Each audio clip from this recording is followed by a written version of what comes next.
ኦሮሚያ ምድር ላይ ኦርቶዶክስ መኖር አልቻለም። ተሰደዱ ክርስቲያኖች። ለምን?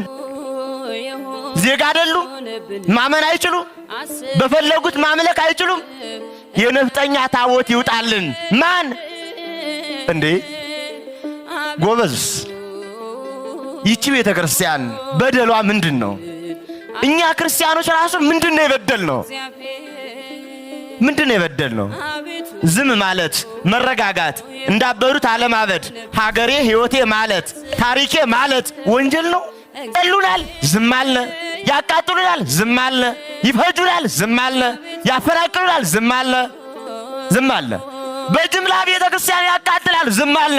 እስኪ ልጠይቃችሁ ኦርቶዶክሳውያን፣ ይሄ ሕይወቷ ቤተክርስቲያን አንድነቷ ዝም አሰኛት ሕይወቷ እንጂ እንደባለጉት ብንባልግ እኖራለን ወይ? ታስታውሳላችሁ? ጀዋር ተከበበ። ማን ከበቡ? እነሱ። ለምን ተከበበ? እኛ ታረድነ እንዴ? የተከበቡ እነሱ፣ ምን ታረድ እኛ ስንታረድ ለምን? ኦርቶዶክስ እሺ ተውት። ሃጫሉ ሞተ። ኦርቶዶክስ ነው፣ ወንድማችን ነው። ባይሆንም ደግሞ የሀገር ሰው ነው። ሰው ነው፣ ሊሞት አይገባው። ማን ገደለው? እነሱ። ስለገደሉት ማን ሞተ? እኛ። የተቃጠልን እኛ፣ የሞትን እኛ።